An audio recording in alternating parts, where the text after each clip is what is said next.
more than a buzzword, building a culture of diversity and inclusion.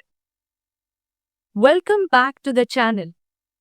Today, we are talking about something that is often listed as a corporate goal but is actually a deeply human necessity diversity and inclusion. We talk about diversity and inclusion, D&I, all the time, but what does it actually look like in practice? In this video, we move past the HR checkboxes to explore why D&I is a strategic necessity for innovation, growth, and a thriving workplace culture. Learn the difference between diversity and inclusion, the power of belonging, and actionable steps you can take to be an ally today.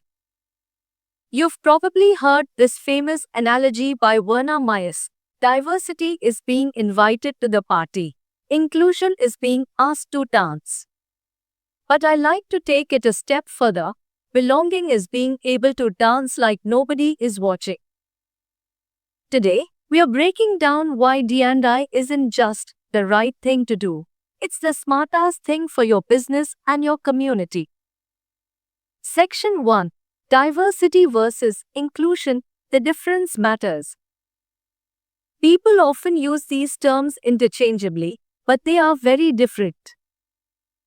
Diversity, the mix, this is the what. It's the representation of different races, genders, ages, religions, disabilities, and sexual orientations. It's about the unique perspectives each person brings to the table based on their lived experiences. Inclusion, the culture, this is the how. It's the active intentionality of making sure those diverse voices are actually heard, respected, and involved in decision making. Key point: you can have a diverse team, but if the culture is exclusionary, those diverse perspectives will remain silent, and you lose that talent. Section 2: The business case, why it wins. For those who need the bottom line stats, the data is undeniable. Innovation: diverse teams are 45% more likely to report a growth in market share. Why? Because they avoid groupthink. Different backgrounds lead to different solutions. Retention: employees who feel included are much more likely to stay with a company long term. Customer connection: if your team looks like the world you serve, you'll understand your customers better. In short, diversity is a competitive advantage. It's the fuel for creativity. Section 3: Understanding unconscious bias.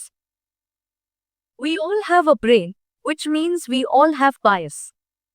It's a shortcut our brain takes to process information. Affinity bias, the tendency to prefer people who are just like us. Example: hiring someone because they went to the same college. Confirmation bias, looking for information that proves what we already believe about a certain group. Action tip: to fight bias, we have to slow down. Ask yourself, am I choosing this person because they are the best fit, or because they make me feel comfortable? Section 4: How to be an ally, actionable steps. You don't have to be a manager to champion inclusion. Here is how you can be an ally today. 1. Listen first. Don't assume you know someone else's experience. Ask open-ended questions. 2.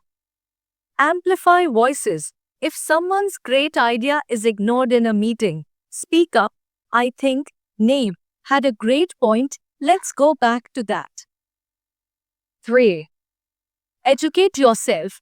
It's not the job of marginalized groups to teach you. Read books, watch documentaries, and do the work. 4. Use inclusive language. Small shifts in how we speak can make a massive difference in how safe people feel. Conclusion: the power of belonging. At the end of the day, Diversity and inclusion is about creating a space where everyone can bring their whole selves to work. When we feel safe to be ourselves, we do our best work. We innovate. We grow. It's a journey, not a destination. It requires constant practice, unlearning, and showing up with empathy. I want to hear from you. What is one way your workplace or community has made you feel included? Let's share some positive examples in the comments below. If you found this video valuable, please like, subscribe, and share it with someone who cares about building a better culture. I'll see you in the next one.